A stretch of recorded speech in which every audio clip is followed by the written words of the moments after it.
প্রথমে মনে করছিলাম ফানি ভিডিও, কিন্তু সম্পূর্ণ ভিডিওটা দেখে আমি পুরো হয়ে গেছি যে পোলাবেন এরকম ভিডিও বানাইতে পারে। যে বানাইছ ভাই তারে মন থেকে ধন্যবাদ।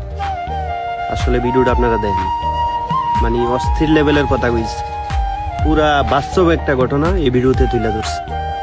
শুধু ভিডিওটা দেখেন। এখন সংসদে প্রথম অধিবেশনে বক্তব্য পেশ করিবেন জনকল্যাণ পার্টি থেকে নির্বাচিত জনাব হারুন চাপ। মাননীয় সদস্য, আপনার সময় 2 মিনিট। ধন্যবাদ মাননীয় স্পিকার। মাননীয় স্পিকার, আমরা এক হতভাগা বাংলাদেশী, যে দেশের প্রধান কাজ হলো চুরি, ডাকাতি, ছিনতাই, খুন খারাপি এবং চাঁদাবাজি, যার কারণে আমাদের দেশ আজও উন্নয়নের ছোঁয়া পায়নি। মাননীয় স্পিকার, আপনি জানেন যে নেপালে নতুন সরকার গঠিত হওয়ার পর থেকে আগামী 5 বছরে তারা কিভাবে দেশকে ডেভেলপ করবে অলরেডি সেই লিস্ট তারা তৈরি করে ফেলেছে। কিন্তু গত 3 মাস ধরে আমাদের সংসদে দেশের কথা না ভাবে, দেশের উন্নয়নের কথা চিন্তা না করে নিজেদের মধ্যে যুদ্ধ লেগে আছে। মাননীয় স্পিকার, দেশের জঘন্যতম পরিস্থিতিতে সাধারণ জনগণেরা কর্মকর ও সংসার চালাতে হিমশিম খাচ্ছে। মাননীয় স্পিকার, স্কুল, কলেজ এবং মাদ্রাসা যাওয়ার পথও রক্ষা নেই মেয়েদের। ধর্ষণ, অবিচার, অলিক্ষণ প্রতিনিয়তই ঘটে যাচ্ছে, কিন্তু তার প্রতিবাদ নেই। মাননীয় স্পিকার, দেশের সাধারণ কৃষকরা এই গুরুত্বপূর্ণ ফসল উত্তোলনের সময়ে ঝড়ের কবলে পড়ে সর্বহারা হয়ে আছে। মাননীয় স্পিকার, কিন্তু তাদের কথা আমাদের বাবার মতো সময় কই।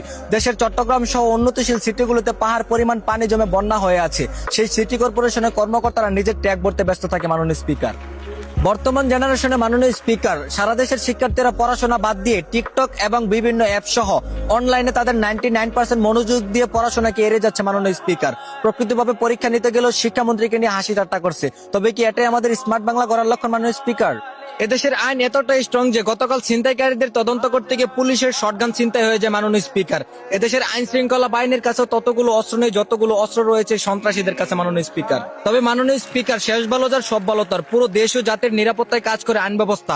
সুতরাং আইন যদি সঠিক ও ন্যায় পথে চলে তবেই দেশে শান্তি ফিরে আসতে পারে। ধন্যবাদ মাননীয় স্পিকার। এখন সংসদের দ্বিতীয় অধিবেশনে বক্তব্য পেশ করিবেন মোহাম্মদ দুলাল। মাননীয় সদস্য, আপনার সময় 6 মিনিট।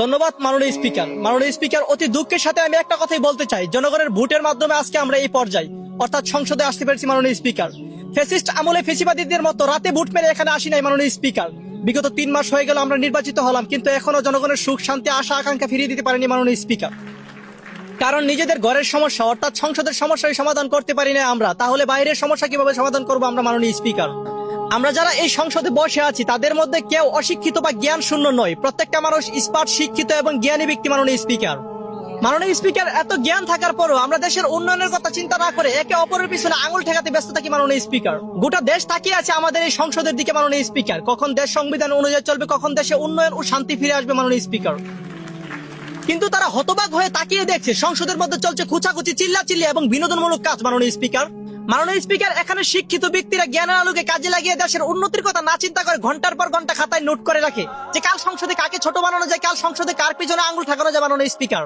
দেশে তেল, গ্যাস, বিদ্যুৎ নেই, দেশব্যাপী জ্বালানির সংকট, তা নিয়ে আমি সরকারকে দোষারোপ করবো না। মাননীয় স্পিকার, কারণ চলমান যুদ্ধের পরিস্থিতিতে এমনটা হওয়া অস্বাভাবিকের কিছু নয়। মাননীয় স্পিকার, আমি সর্বশেষে একটা কথাই বলতে চাই, এদেশে দর্শন, খুন খারাপের, টেন্ডারবাজি, চাঁদাবাজি কিন্তু চলমান যুদ্ধের কারণে হচ্ছে না। মাননীয় স্পিকার, সরকারের কাছে উপরোক্ত আলোচনা উপস্থাপনা করে দেশকে সঠিক এবং সুন্দরভাবে চালানোর আহ্বান জানিয়ে এখানে আমার বক্তব্য শেষ করলাম। আসসালামু আলাইকুম।